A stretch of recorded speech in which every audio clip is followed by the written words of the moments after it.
उपस्थित हैं प्रेम प्रकाश पासवान जी। ये बहुत लंबे समय से सामाजिक कार्य से जुड़े हुए हैं और समाज के भलाई के हेतु हर संभव मदद और प्रयास ये करते हैं। तो इस बार ये धनबाद से लोकसभा प्रत्याशी हैं। आइए इनसे हम लोग आने वाले चुनाव के बारे में कुछ बात करते हैं। प्रेम जी, आपका बहुत बहुत आभार जो आपने हमें वक्त दिया।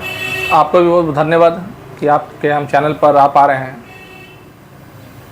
प्रेम जी, धनबाद लोकसभा का जो चुनाव है, धनबाद लोकसभा बहुत ही बड़ा क्षेत्र है। अपने आप में ये बहुत ही चर्चित और महत्वपूर्ण सीट रही है। लोकसभा चुनाव लड़ने का निर्णय लेने के पीछे आपकी वजह क्या रही? देखिए, सबसे बड़ी बात यह है कि निश्चित रूप से धनबाद एक कोल सिटी भी है और यूँ कहें कि जिनकी जितना इनको अधिकार मिलना चाहिए उतना अधिकार इनको मिल नहीं पाया। उल्टा क्या हुआ, जो हमारा अधिकार था वो कोई और छीन कर लेकर आया। तो कहीं ना कहीं मुझे लगता है कि जो उनके अधिकार है उसको वापस लाया जा सके। यदि वापस नहीं लाया जा सकता है तो जो उनके अधिकार है उसे उसमें ऐड करके अपने अधिकार को ग्रहण किया जाए।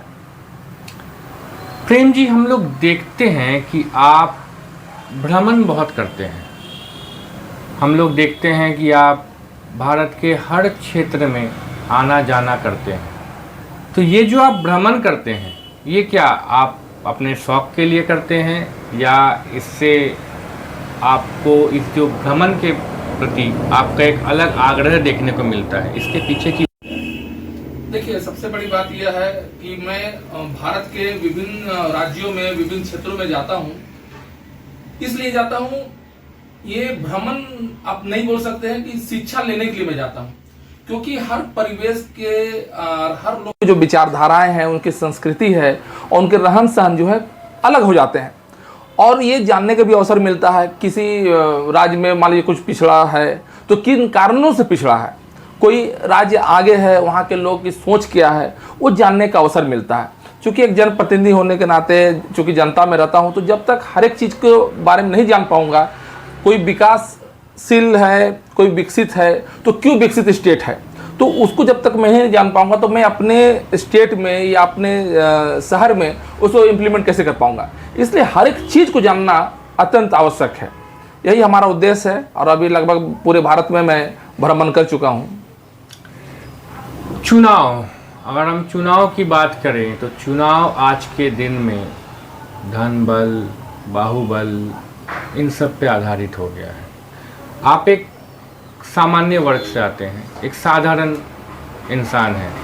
आपको क्या लगता है कि इन धन बल, बाहुबल, इन सब के मुकाबला में आप धनबाद लोकसभा में उत्तीर्ण हो जाइए? देखिए, मैं भारत के प्रतिष्ठित एक नाम लेना चाहता हूँ, अभी तो है नहीं दुनिया में, स्वर्गीय कॉमरेड एक.के. राय जी। उनका जीवन रहन सहन इतनी सादगी था कि आज लोग उनसे प्रेरणा लेते हैं। क्योंकि मैं लोगों के बीच में जाता हूँ तो लोग मुझे उदाहरण देते हैं कि ए.के. राय जी भी जो थे वो इसी तरह अकेला चलते थे, लोगों से मिलते थे, उनके घर में बैठते थे, उनके घर में खाते थे, उनके दुख तकलीफ को वो जानते थे और उनको समस्या का हल भी करते थे। तो यदि इस परंपरा को कहीं ना कहीं जो आज के लोग हैं ना, इसको ख़त्म करने के दौर में है और ये हानि जनता को होने वाली है। क्योंकि आजकल जो जनता है लोगों से रूबरू नहीं होंगे, जब रूबरू होंगे ही नहीं तो जनता कैसे अपनी बात को नेता के सामने या उसको सेवक के सामने कैसे अपनी बात को रख पाएंगे? वो तो डिस्टेंस कर दिया जा रहा है और यही हो जाएगा कि हमने तो वोट दे दिया, लोग मुझे नहीं पहचानेंगे, यानी जनता को नहीं पहचानेंगे।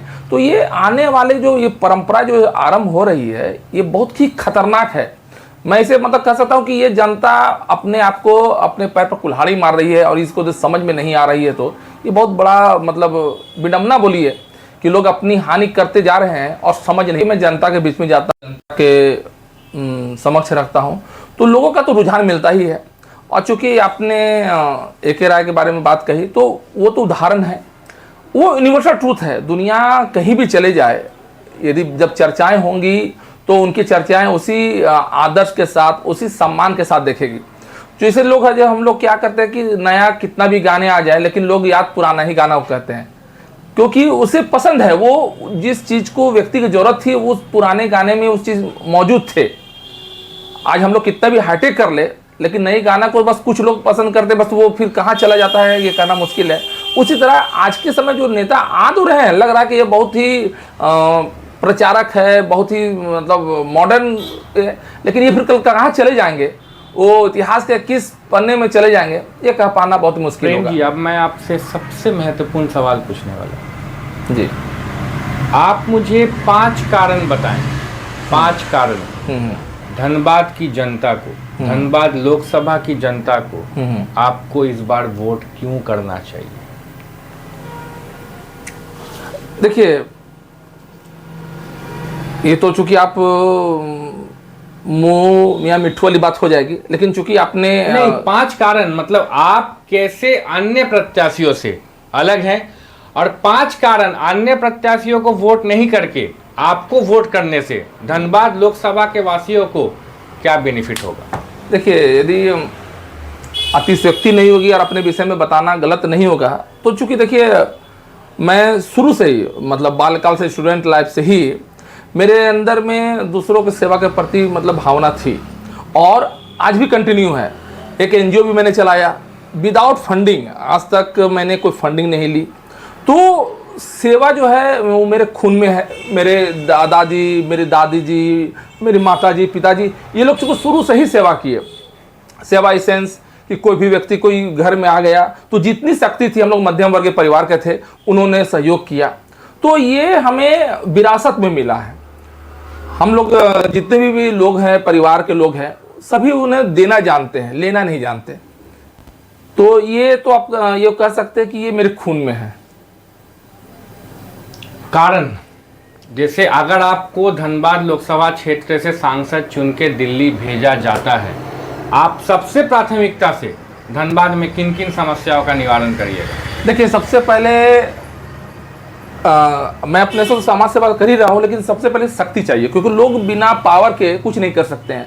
तो सबसे पहले मैं जो है स्वास्थ्य पर ध्यान दूंगा। स्वास्थ्य पर ध्यान दे रहा हूँ इसलिए कि ज़िंदगी और मौत की बात हो जाती है। जो गरीब जो है वो प्राइवेट में इलाज नहीं करा सकते हैं, और यदि इलाज कराते हैं तो उसके पैसे भी लॉस हो जाते हैं। तो वो आर्थिक नुकसान, सरकारी व्यवस्था होने के बावजूद डॉक्टर लापरवाही करते हैं, उसको कोई देखने वाला नहीं है। तो सबसे पहले मैं ज़िंदगी को बचाने का प्रयास करूँगा। दूसरी, मूलभूत शिक्षा। लोग शिक्षित रहेंगे तब तो अपने अधिकार को प्राप्त करेंगे। तो मैं सरकारी तंत्र को मजबूत कर दूंगा। जिस तरह मॉडर्न है उस तरह पढ़ाई होनी चाहिए।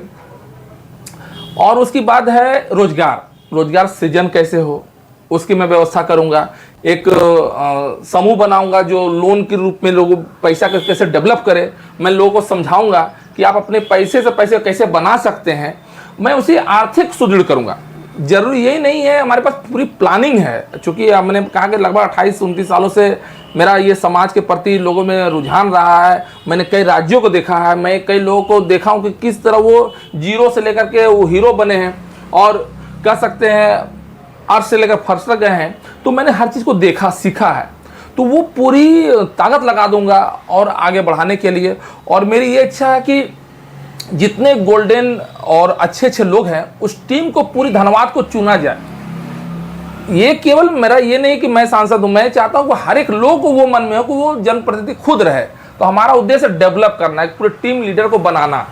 तो ये हमारा पूरा उद्देश्य, पूरी प्लानिंग है। ये थे प्रेम प्रकाश पासवान जी। इन्होंने सबसे अच्छा बात क्या कहा, इन्होंने अगर ये धनबाद से सांसद चुने जाते हैं तो ये सबसे पहले स्वास्थ्य, शिक्षा और रोजगार, ये 3 चीज़ें जिन पे विकास निर्भर करती है, ये 3 चीज़ें जिस पे एक कॉन्स्टिट्यूएंसी को हम लोग डेवलप कर सकते हैं, इनकी प्राथमिकता ये 3 चीज़ होंगी। और हम उम्मीद करते हैं कि आगे चल के ये धनबाद को लोकसभा में रिप्रेजेंट करें और धनबाद का पूरा विकास इनके तरफ से हो। धन्यवाद।